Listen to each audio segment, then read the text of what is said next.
Hi guys, it's Monica with Scrap Saturdays, and I got carried away again and I did not make any videos in the process of how I got to the end of this compass because I loved it so much. I know I keep saying that with all my albums, but I loved it and I couldn't stop, and so I just continued to do it, and now I'm done. So there's a few things that didn't turn out the way I had planned them to turn out, but there's a lot of things that turned out wicked awesome, and I'm so happy. I got this real functioning compass from the dollar store, and I hung some gears from Tim Holtz. And I'm sure you've seen my other video on how I made the front cover, but the front cover stayed the same. And initially I was going to bind it through this point throughout the whole book, but it didn't work out for flipping, so I just bound it at the top. And this is how it looks. It turned out fabulous. So on this ring I've got the compass, I've got a necklace. It's just a cosmetic costume jewelry that I broke up and tied there. A ribbon tied down with a brad, and then some jute rope knotted there. I tried to keep it masculine, but that's harder than it sounds. So I'll flip it open to the first pages first, and then I'll go back like I always do, and I'll do the opposite side. And I incorporated all my leftover pieces of paper and stuff like that, and all the tags. So I tried to spare no pattern paper and used as much as I could in the mini album. So here I made a crisscross, and I tucked my tags underneath, and on all of my tags I put a brad to hold down the thin silver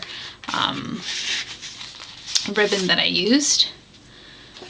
And I have a stamp that says the months, and I circled it. I'm going to add pictures of a trip that we'll take, and maybe add some map papers and maybe Google MapQuest paper of some sort. And here's another one of those Tim Holtz face plates, but I thought it was so neat because it's the opposite side of the brad for the other side of the page, and so I used that, a little bit more jute rope. And then I'll be cutting circular pictures. That's my goal. So even if it's 2 or 3 different sizes of circles, but in this mini album only circular pictures will go, and it'll be of a road trip of some sort. So on this page I used my transparency cutout that I had done the full shadow piece, but I cut it in half and made it into a pocket. I used my ATG to glue it down, some StazOn ink to do the gears, and then an Adage ticket there. Love the way my collage of embossing powders turned out on that one, and then I stamped it so that it continued on the motif with the StazOn ink all the way up. And there's again one of those that I call a cufflink brad. I just love that pattern on that paper, so I didn't really want to cover it up, but I think that worked out great. So that's just a clear pocket there. On this page, I used the tag itself and glued it down just on this corner and as well with the ticket, and made it so that I can place photos and a tag there.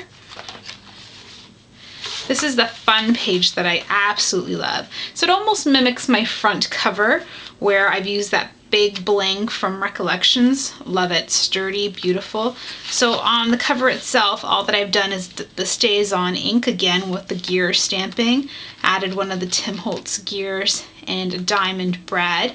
On the underneath part is where I have this ticket and another brad with a piece of ribbon and jute rope.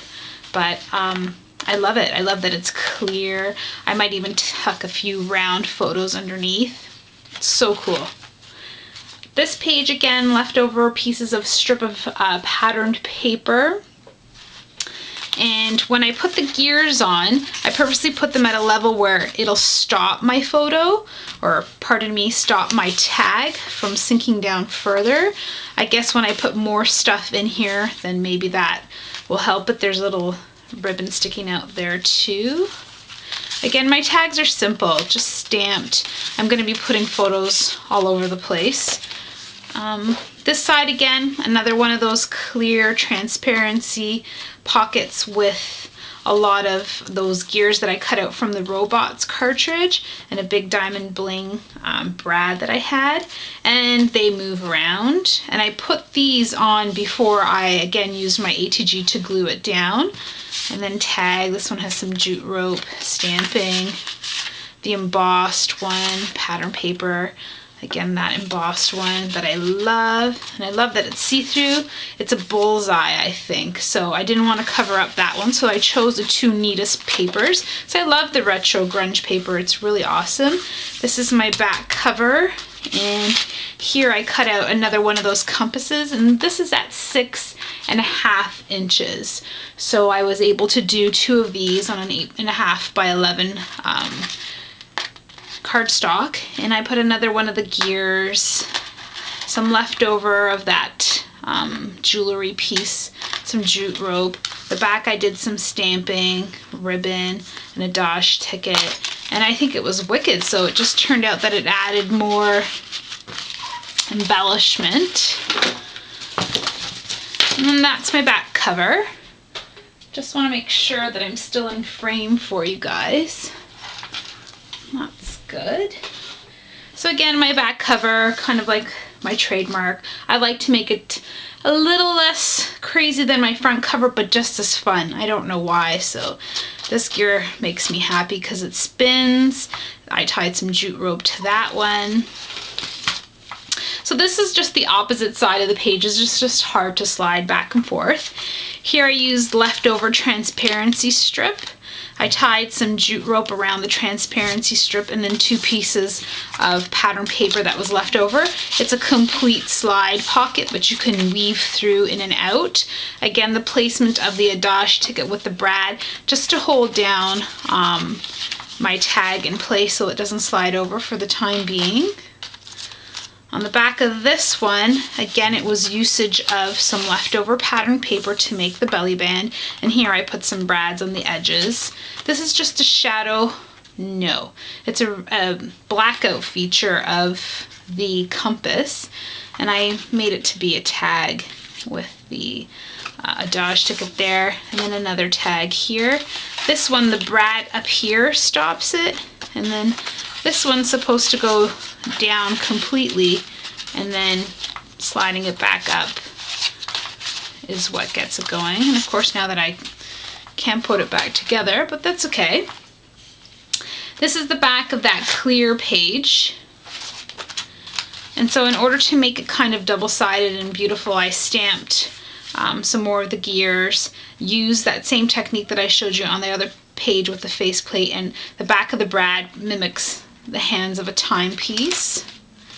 Here I tore the half shadow piece of a craft card stock that I had cut out. So it was a full piece like this, but I cut it in half, tore along the edges, distressed it, added another piece of leftover strip of pattern paper to that edge, and then hot glued it down, put a gear down again, stamped that clock stamp that I had. My ticket, I put a little gear up on the top there.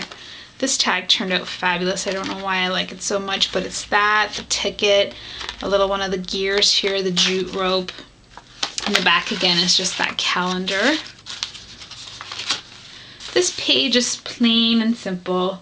I always have one of these pages in my mini album where it's like, pause, just like that, but I'll fill it up with a beautiful picture.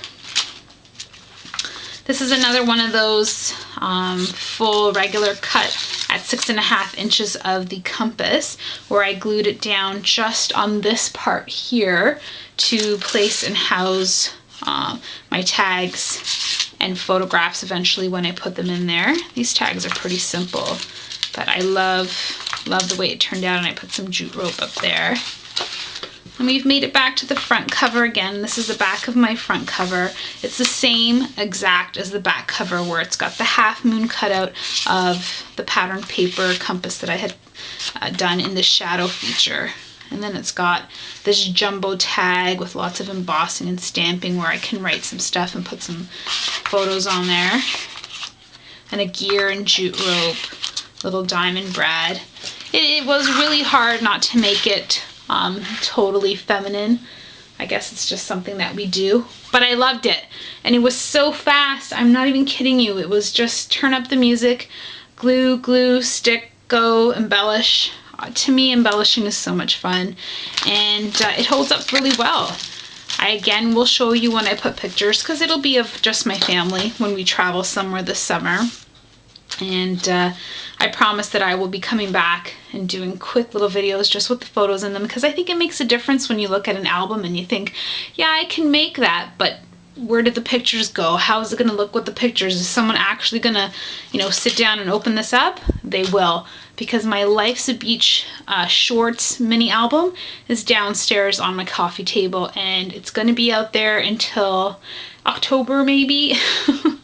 I just want to extend the summer, but it'll be down there, and I encourage my guests to open it, and I will teach them, and I will, you know, even if they tear something, it's okay.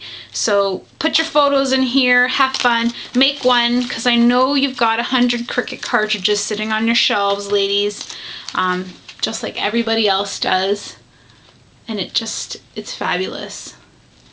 And have fun. Go to your dollar store and see what it is that you can add to your stuff. A broken down necklace, and it turned into my little, you know, fun. It's pretty flat, it's not thick. I didn't add any fat fluffy flowers to it, which a little bit of me is a little bit sad because I'm not used to that, but I think it's wicked. I love it. So make one, have fun, enjoy, and I'm kind of sorry that I didn't make a how-to, but I think this is pretty straightforward. And thanks to all my subscribers. Thank you for all your support. And as usual, to all of you who are out there on YouTube sharing your work and inspiring me every day. Thank you, thank you, thank you, and have a wonderful day.